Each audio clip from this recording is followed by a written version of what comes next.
My name is Christopher Wolstenholme. Most people in this country call me Aussie for obvious reasons. It's just easier because I got that really long name. The company that I own is called Mate Beverage. What we sell is Mate Vodka Protein Water. So it is America's first and only vodka protein water. We're the only alcohol and protein combination on the market. 8 grams of protein, vodka, no bubbles. We use a pea protein, so it's gluten-free, dairy-free. It's actually vegan as well, if that's your jam. And then only 2 added grams of sugar. So it's not super sweet. And then we do it in 4 flavors: peach, pineapple, watermelon, and lime and mint.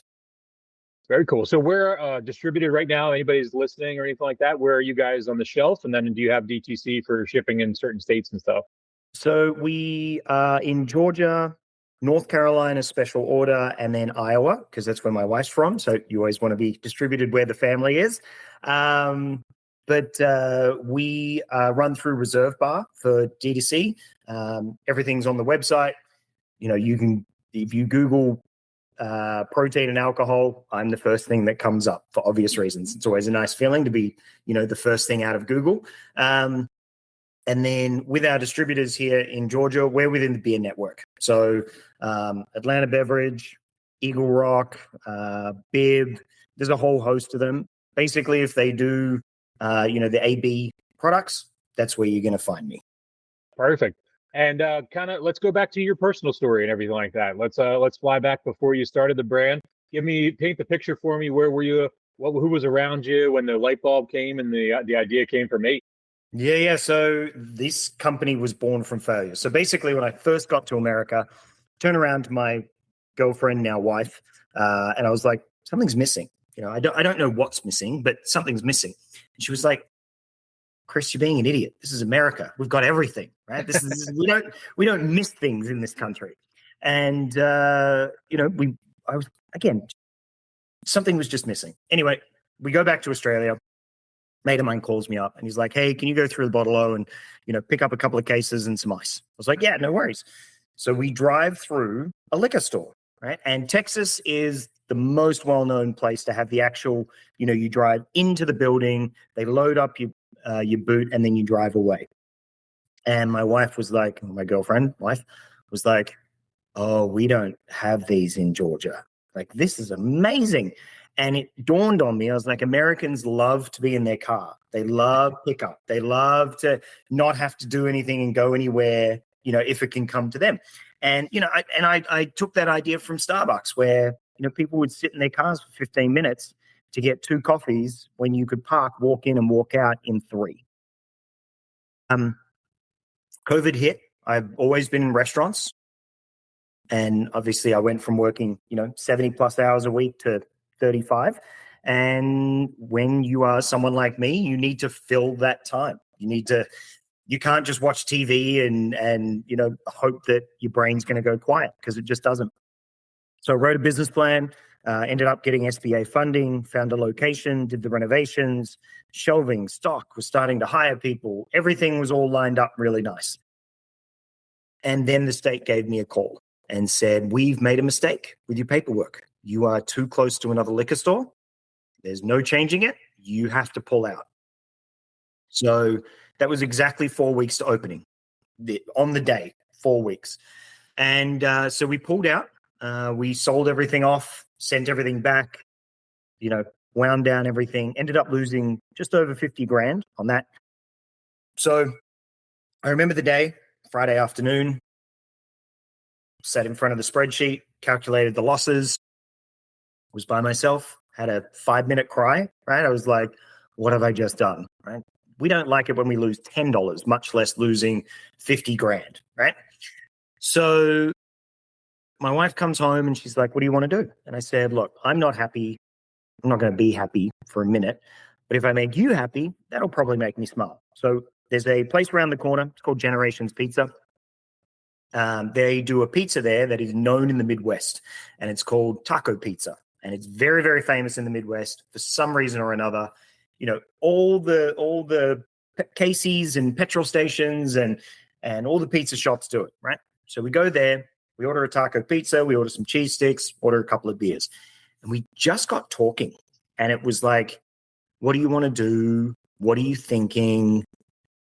you're kind of in a great position to just restart, right? You don't need to recalibrate. We're fine financially. We're going to put this to the taxes. We'll get a bunch back, this, that, the next. And, the conversation just sort of got started. And I was like, well, I'd always wanted to bring one of my favorite beers from Australia here to the US. It's called VB. We were going to partner with a brewery here and kind of make as close to as we could like an Aussie lager, right? I was like, well, the beer industry is not really quite in the greatest of places right now. So why don't we look at, what is? And for me, it was RTDs. Had a big box of seltzers at the house. So I did a bunch of, because I was going to open a liquor store. So reps had given me a bunch of booze and just basically wrote down everything that I didn't like about them. But one of the conversations that we had while we were there is we were having a beer each, right? My wife's a Miller Lite girl. She was like, why can't I get protein in this? She's like, I can't drink 10 protein shakes. She's like, but I can drink 10 of these things. It's just like, why can't I do that? And it got us thinking, right? So the big thing for me is, we'd had enough drinks by that stage, and I just got started, right? I started drawing stuff out, started researching, started doing stuff. And instead of sleeping on the idea, going, well, I'll think about it for a couple of days, I just started, right? I just got going. And I think that's where most ideas go to die is, well, I'll think about it. When you think about it, the only things you think about are the negative component, right? What if it fails? Yeah, but what if it succeeds? So I think, that's genuinely how we got started, was in a pizza shop, born out of failure, out of a conversation, thinking if I'm going to sell something, sell me, which is why all the Australianisms, mate and the koala and all these other different things. And then just putting one foot in front of the other and just moving forward with it. So yeah, it truly was just born out of failure. How was it in the beginning when, I brought a couple of different new emerging categories to distributors and to retailers? How's the reception been so far? And do you have obviously educational hurdles in the beginning, explaining it now that you are such a unique product in the market?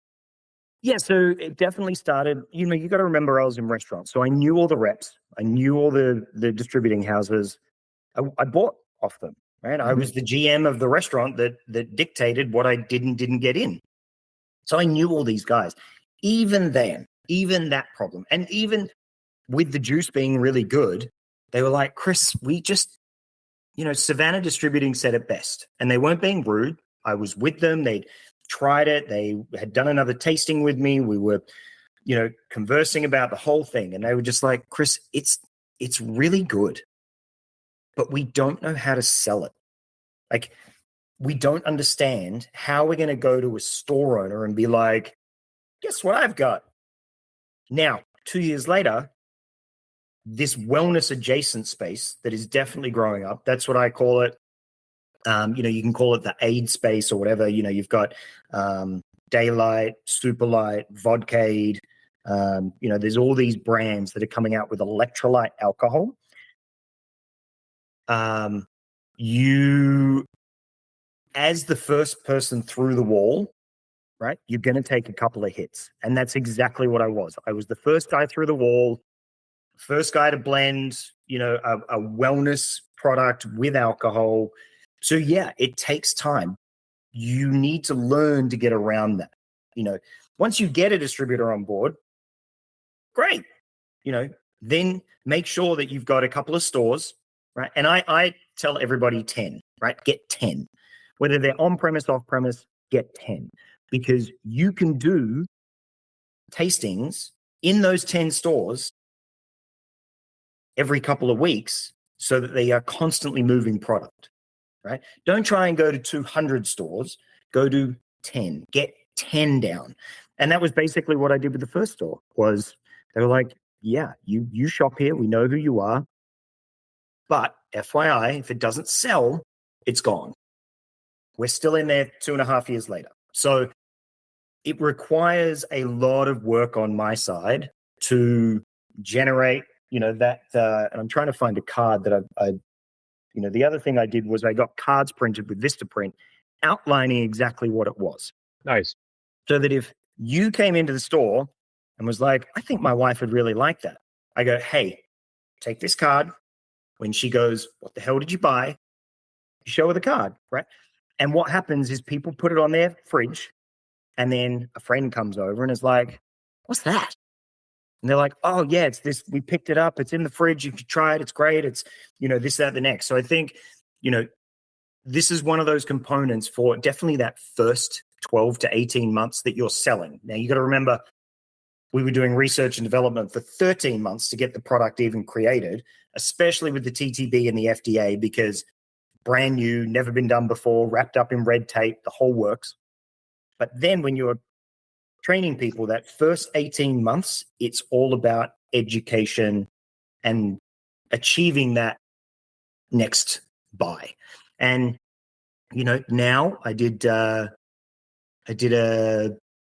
table in Total Wine. We're not allowed to do tastings, wet tastings there here in Georgia, but we can do an informative table. The amount of people that walk past where a lady was like, I know you. My husband bought you. She met you in Canton. It's amazing. We've got it in the fridge right now. I'm so glad he got to try it and he stopped you. We think it's fantastic. And what happens is in that very small space, right, people hear, because they're looking for something new to pick up off the shelf, that lady going, yeah, we've got you. We think it's amazing. And then they're like, oh, what have you got? Right. So it takes that education time, and it's not fast. So you've just got to suck it up. I really respect and appreciate the way you just laid that out, because as somebody that's been in this business a long time, it doesn't matter what brand it is, it takes time. Right. And I think that the patience is something that newer founders that I interview on here, they are very frustrated in that first 12 to 18 months because they don't have the ROI that they wanted right off the bat. And it's hard sometimes to step back. They want to be hunters, but they don't realize they're actually farmers. Right. And that's that pivotal mindset and that pivot. Like I'm very relieved to hear what you just said. Like there's plenty of times where brands will come to me and they're like, I only have 25 accounts. I'm like, you have 25 accounts in your first 12 months? Like you should be working the hell out of those 25. If you have 25 accounts and they are buying and you've got the staff behind it and they are openly, recommending it to people and they are like all these things, that's winning. And I think people forget, like Gallo started High Noon. Okay. Gallo is a billion-dollar company. Multi-billion-dollar company. High Noon didn't do anything exciting for 4 years. So you're telling me, as a founder who has a couple of $100,000, who's made a whatever drink, congratulations, I'm so happy for you. I wish whatever you're selling, the biggest of success. But you're telling me you've got a couple of $100,000 and you're annoyed that you're not nationwide yet, but Gallo, who has High Noon, who has billions of dollars at your disposal, they still took 4 years before any of it took off. Like that's what people need to see. And I'm not immune to it. I'm really not. Mm-hmm. Like I did a podcast recently with the Drink Up Boys, and one of the things that I said to them was, I'm kind of now following the playbook of Carbliss. Yep. Now, in my mind, I was like, he was one of the first guests on this show 4 years ago. Yeah. So, in my mind, because I'd heard about them, because obviously my wife's from the Midwest, so I'd heard about them years ago. But in my mind, I was like, and I wasn't even in market, right? We'd only just started research and development, right? So I'm way behind them. But in my mind, I was like, we're kind of side by side timeline-wise. And then I realized they've been doing this for 9 years. I've been in market for 2.5. I am 4 times behind them in timeline. And it was like that. It was almost like a deep breath. Like I could let go. I was like, oh, maybe I'm not doing so badly. Maybe I'm okay. But I think what happens is people, because comparison's the thief of joy. but you try to compare yourself to something within the marketplace. And, I've had Carbliss. I've been in Iowa at Hawkeye games, and every third person has Carbliss in their hands. Congratulations. I think it's amazing that they've managed to do that kind of thing. But as an example, for them to get to, they're going to do whatever, 140 million this year, it took them almost a decade to get there. And you're complaining that you're not there in 18 months. Yep. I had him on a couple of years ago, and he literally that was when the beginning, I think they were just up in the Midwest, and they had not yet gone over to the East Coast yet. And he very much said exactly that. He's like, because I had even said, I said, you think about Pennsylvania, Maryland, DC, all this stuff. He's like, we are going very methodical. Right. And it was one of those moments where a lot of times we're in these interviews and it's like, well, we're going regional. We just signed with this distributor. It's like, and exactly what I'm going to say is I spent many years in the distributor side of things. I represented 32 brands. And one of the things is, everybody gets excited the first month they're with the distributor, but they don't realize the work just began. Right. And I think I respect what you're doing, and I want to congratulate you on it, because that's the sustainable model. As somebody that's been in this a while, a lot of people get burned out mentally because they're doing that comparison. And you look at, even take an example in the RTD space. One would think High Noon took 4 years to go here. One would also think that Sun Cruiser would be right behind it, being that it's Boston beer. Like, let's say that. But if you look at the numbers that just came out, it's not Boston beer and it's not Sun Cruiser that's running the RTD market. It's Stateside, which is this brand, and Surfside, which is this brand that just came out of nowhere years ago and just hit the market running. But they went heavy on education, went heavy on sampling, went heavy on events. They own venues in Pennsylvania, like where they sponsored entire venues. That's money that people don't realize. To be at the top, you got to do all these other things that don't even involve the shelf. Yeah. Yeah. And that's exactly what you just said. It's those ancillary ecosystem type things where it's like, you need to be on the billboard and on the radio, because it takes 17 million contacts to get that person to even see you on the shelf. Exactly right. And I think people forget, the guys behind Surfside, and they also have Superlight, I think. Yep. It's the right thing. They forget that their father has owned a vodka company for 2 decades before they even remotely came out with an RTD. Like, the timeline that people look at, they forget that it takes such a long period of time to be able to achieve anything in any way, shape, or form. And when you really dive into it, and when you really take a minute to look at how long some people have been doing stuff and how hard it was for them and how many mistakes they made in that first 12, 18, 24 months, then you realize, you're like, hang on a minute, maybe I'm not so far behind. Maybe I'm not, as bad at this as I thought. And I said this so there's a friend of mine. She reached out in the UK. She's coming out with an RTD, and she was like, do you mind if I get on a call and just quickly chat with you? I was like, she's like, I don't understand how to get this thing to market into a distributor to be able to get it into the stores. She's like, it's a really cool drink, but I just feel a bit lost. And I was like, make it very simple. Before you go to your distributor, have 5 on-premise and 5 off-premise locations around you that will say yes.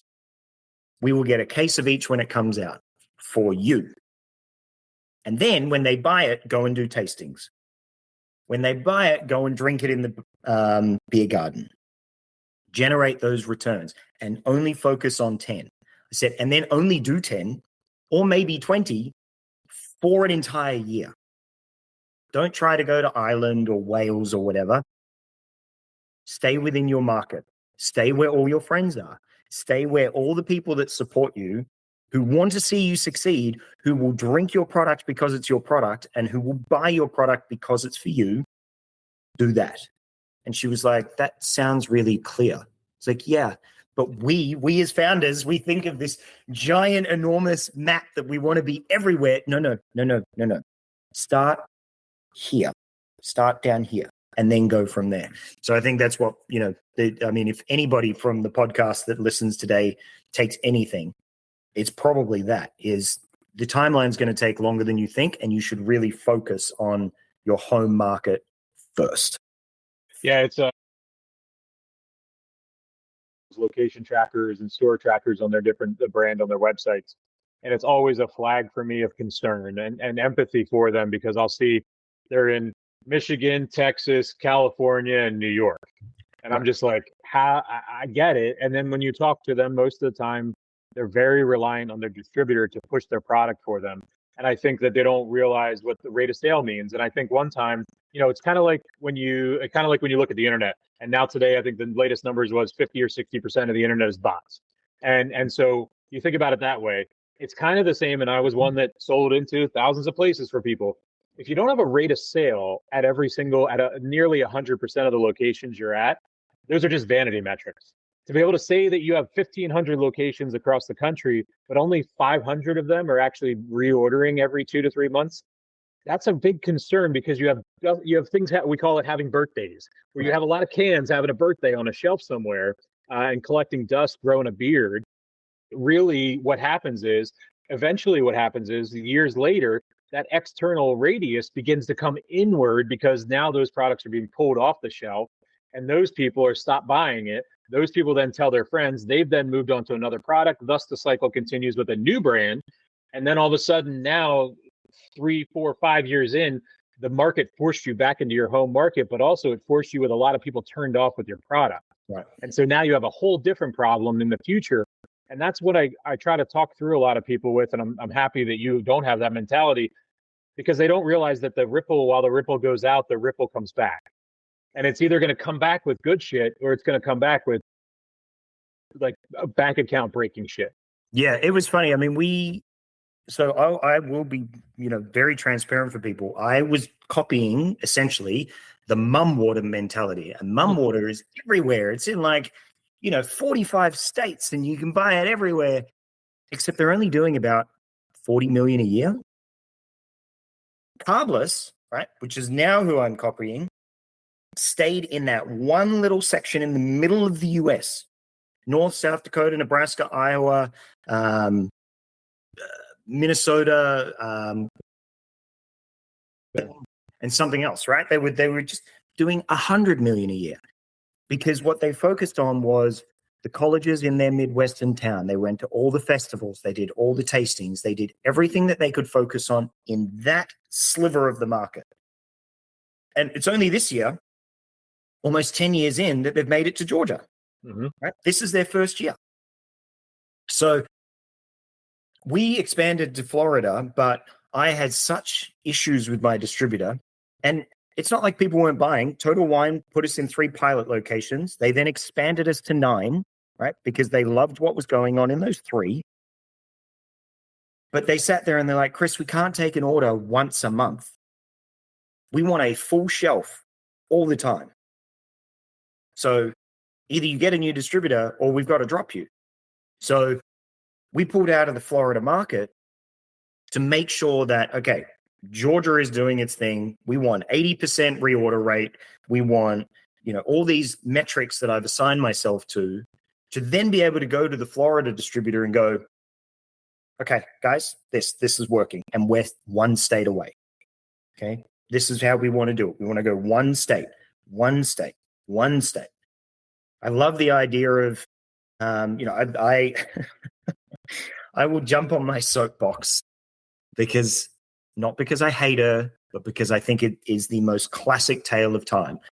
And I put a LinkedIn post out on it, and I've talked about it before on other podcasts. Kylie Jenner created Sprinter RTD. I created Mate RTD. We launched within 3 months of each other. She got distribution with the largest distributor in the US, obviously, because that's how that's going to work. Went to multiple states. She just folded her RTD company because there were no sales. So you can get that in a short period of time, but all those followers and people are only going to buy it once if the juice is no good? It's perfect. It's perfectly said. You got a billionaire there that couldn't do it. Right. Unlimited funds, and even if all those funds tapped out, unlimited connections of unlimited funds on top of funds. Right. And I do a tasting down the road, Hop Grain and Vine, killer place. Grabbed, this couple walking past, and the girl was like, "This is my mum's favorite. Actually, I need to pick some up right now for her." And the guy was like, "Oh yeah, let me have a taste while I'm here." Right? That is what you want to generate before you start trying to go nationwide. I want to talk to you a little bit about how important it is to engage with the consumers directly face to face. And I think it's I think that I'm going to call out some founders that it's the ego, it's the sitting behind the desk all day long. How important is it to you to do tastings and do things where you just said it exactly? I want to go back to what you're saying again, both the good and the bad, where you might get an idea of something you need to tweak or some way you need to present your messaging, and how valuable those interactions are with the direct consumers as well as the buyers and stuff like that. So I would tell every single founder, every single one, to do 3 tastings a week for 12 months. That's a great metric. Three tastings a week for 12 months. Because here's what's going to happen. You're going to learn what to say. You're going to learn what resonates with people to sell better. The first 2 months I did it, I despised it. I come from hospitality. I want to it's not always fun. It's not fun.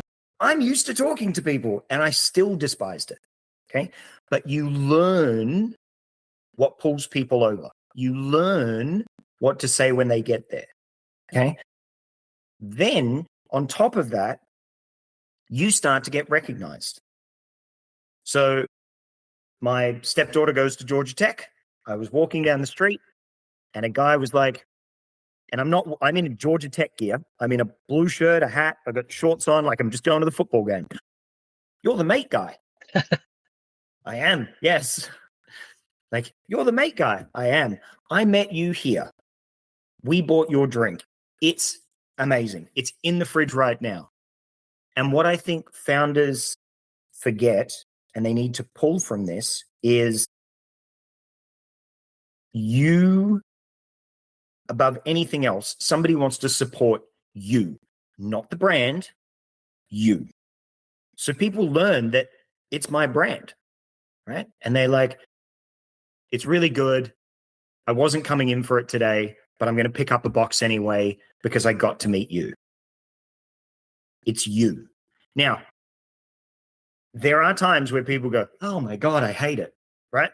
And then my poor ego is like, "Wait a minute, does this taste bad?" Right? "I'll taste it." "No, it's good." "Okay, it's just them," right? Because we're in a liquor store. There are 100 million products in this store. I don't like bourbon. I can't stand the taste of bourbon. I like tequila. So of course I'm not going to like a bourbon if I try it, right? Same thing here. Maybe there's not enough sugar in there. Maybe the flavoring's not right for them. Maybe they prefer bubbles. Maybe they can taste the protein, right? There's all these elements I can't control with them. But then the very next lady is like, "I'm going to take 1 4-pack of each. I want to show all the girls at the pool," and then puts a story on Instagram and tags me going, "This is the best pool drink. This is going to be my summer drink," right? So you've got to be able to get out there. And then when you have a buyer, okay, using an example, I'm meeting with a co-packer next week. They're based here in Georgia. They've got pasteurization. They've got everything I need. It's going to definitely reduce my costs. We currently co-pack in Colorado. Maybe I keep both just in case, we want to go out to the West Coast at some point. But they're like, "What, did you do a tasting recently and how were the sales?" I was like, "Yeah, Friday, July 3rd, 4 to 7, Mars Hill. The first store we were ever in, tiny. In 2.5 hours, we went through 8 8-packs and 18 4-packs. And that's not stopping everyone either. That's just stopping who I could." And they're like, "Oh, yeah, that's good." Yeah. Yep. It sure is. So If you're doing 8 to 15 cases in total of flats, throughout the course of your event, that's perfect. right. And I think you need to become that guy. Like when I do a festival, people love it when they find out I'm the guy that owns it. Well, how big's your team? You're looking at it. You're like, this is amazing. Where can I buy it right now? And I'd go, and when I do a festival, I know I'm going to be there. So I get a store so I can go there. The amount of people I watch leave the festival or whatever I'm doing and go straight there. And then I go into the store. They're like, it worked. We're buying more next week. Perfect. A little tip for everybody out there too, when you're doing festivals, is also take all the retailers in a 20 to 30 mile radius of the festival and have a sheet with you on your desk, so you can just hand it to them. And just, even if it's just a single Google Doc, I hand it out all day long. And then I'll let, like, the retailers have now caught on that, like, when there's a festival and all of a sudden people are coming in, they know that I'm handing, it's just a Word doc. I'll print it Staples or on a home computer, and nothing fancy, no design. And just because that's what people try it. And we don't realize, I as well, in my beginning days, you don't realize when they try something at an event, they don't buy it in that moment because they were dead set on the certain brand that they had when they walked in the door. But you can linger in their head, and they need deliverables, whether it's a sticker or whatever. But if you're at a festival and you can drive traffic to your retailer, now you're talking about a real cohesive two-way relationship too. So for people at festivals, this is for a founder that doesn't have millions and millions of dollars to spend. The return on investment on something like that, okay? I have 3 different types. I've got this, I've got G'day Mate, and I've got actually Mate Vodka Protein Water, right? There is a much, much higher return because they stick that on their laptop or their Stanley Cup or, they're on the back of their phone, right? Mm-hmm. I've seen a bunch of those. People walk up when I'm doing a taste and they're like, I've already got it here, right? One lady's I've seen a couple because I did big koala stickers. I've seen a couple on cars, right? Because they think it's cool, little koala on their car. The return on investment for something that costs a couple of cents versus a hat, a hoodie, a stubby holder, something big, those hats just get thrown in with all the other hats. Those hoodies only come out once a week for 4 months, if that, right? Stubby holder, we just cleared out our kitchen the other day. We had bags and bags and bags of them, and they cost huge amounts of money. These things, I see at the gym. I see at Crunch Fitness because we advertise there. I see everywhere. These things I see everywhere. If hats and hoodies are cool, get a first run, keep them for you and your people. But as a general rule, they're not worth it. I add on to that is chapsticks, and people are always like chapsticks. That's so weird. No, you need to put it on stickers, anything that's on everything all day long, just like you said, or in their pocket. And keychains are cool, but again, you're only grabbing them when you grab your keys. Your brain is not thinking about what's on my key ring. It's going to the car. But the chapstick, you pull it out, you look at it, you look at it for a second, then you're using it. Most times, depending upon where you are in the country, that could be a multiple times a day. But I'm a number one advocate of stickers. I think stickers are underutilized and overcomplicated. And also, it's one of those things where you're right. People go big on T-shirts and sweatshirts and hoodies and hats. And that's great for if you have a key account, you know what I mean? And you want that guy wearing it. But again, he's not going to wear it every day. Right. He's going to wear it once a month or something like that. Stickers last every day. They're all day, every day. They're on coolers. They're on back of registers, everything. Yeah, that's awesome, man. Well, Chris, I really appreciate you taking the time, man. These are really good intros. I got a great snapshot. I appreciate you really taking a different lens on your go-to-market strategy, and kudos to you because that's mine. So we are lock and step in what mine is. And I also have been through just lots of failures of projects with over time where the expectations were higher than the actual operating budget and the reality of what's real. And I think the biggest thing today, and that was years ago, but even in today's world, the consumer has so many options and so many opportunities that we really do have to be surgically laser focused on how we present ourselves to those consumers, because we underestimate as founders how confusing it is as a consumer. We live and breathe this industry. We walk into the beverage section of a store or a liquor store or a grocery store. We know the brands, we know the colors. We don't really have to look at the cans. We have to take ourselves out of ourselves. And then that's the goal at the end. Can you see the shelf? Can you see the business? Can you see the retailer from the consumer's perspective? And that's very hard to do when you're in it and you're ingrained in the business. But the second you do that, the second you have the competitive edge, because then you can be humble enough to realize, oh shit, I'm just one of the hundreds of other brands on the shelf. Right. And I think that's the number one wake-up call. And not to make that a depressive thing that you hide away from, make that an empowering thing that you have the opportunity to sit on these shelves with these hundreds of other brands. And how are you going to differentiate yourself to that consumer? Because yeah, the buyer is one sell. Yeah, you've sold to the buyer and you rolled out 100 stores. Congratulations. But did you sell to the consumer that's going to actually grab that and pull it off the shelf to then let you be there 2 years from now? I think, the one thing that I will probably leave with everyone is this major thing here. This is the main thing.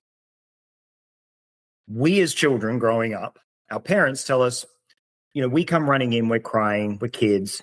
She doesn't like me, he doesn't like me. And your parents were like, well, just be nice and they will like you, right? So we intrinsically as adults, we try to make people like us, okay? If a store turns around to you and says, look, it's cool, but it's not us, stop trying. Stop trying. The next store that is like, this is cool, yeah, we'd like it, give us 10 cases. Go all in on those people. Give them stickers, give them cards, give them hats, go all in on those people that just bought 10 cases, okay?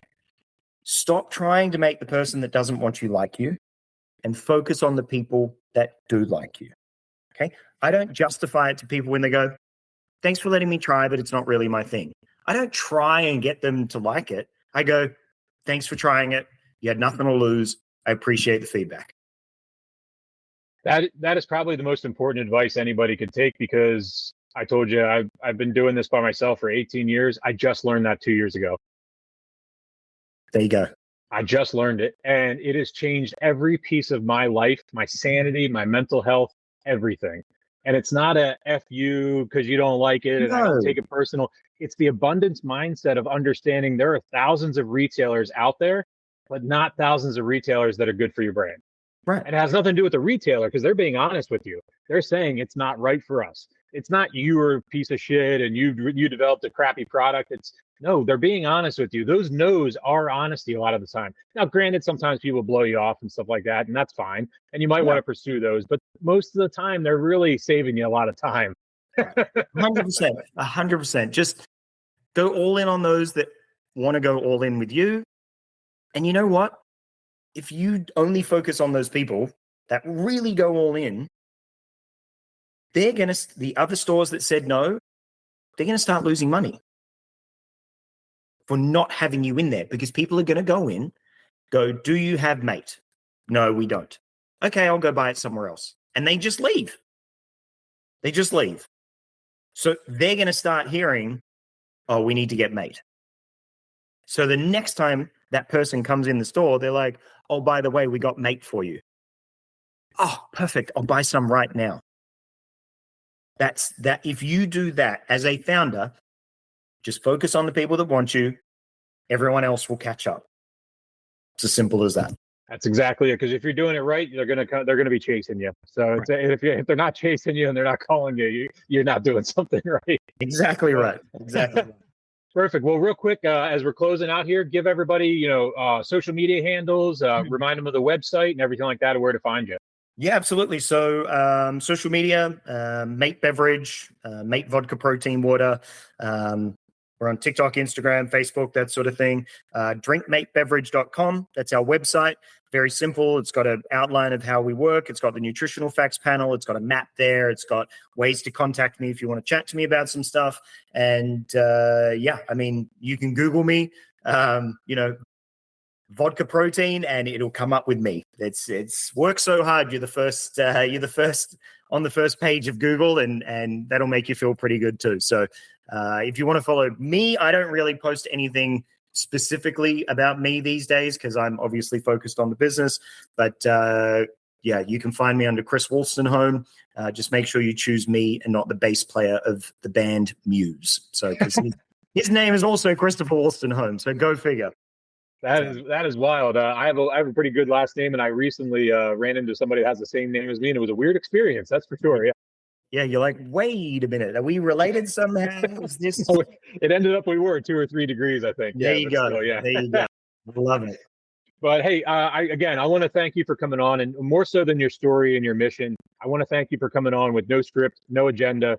A lot of times I get rejections for reaching out to guests because they want to prep ahead of time. They want to have meetings. They want to know what's going to be said because they think it's going to be clickbait or anything like that. But I want to thank you for the blind trust, and the blind trust to have your story and to tell your story and to be able to put your story out there and help connect you with anybody. And I'm looking forward to a relationship with you. What you're going to find is after this, you're going to see me introducing you to all kinds of people that, hey, I think you'd be good for this, or hey, this person's interested in your product. So just thank you for coming on as a guest, and get ready to reap the rewards of all the referrals that have come through and industry stuff that comes out of it. So when people are vulnerable in the network receives it well.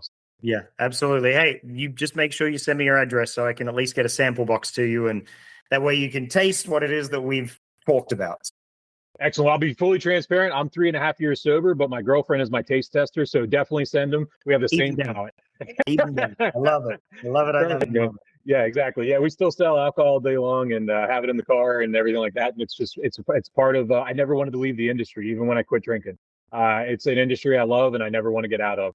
So I'll close out with this for everybody. Everybody's heard this every week. It's a challenge: 5 minutes of kindness to a stranger every single week is what I'm asking every audience member, every founder that comes on. When you're walking down the street, put your phone in your pocket, look at the stranger as you're walking down the street, at the gas station, filling up your cup of coffee.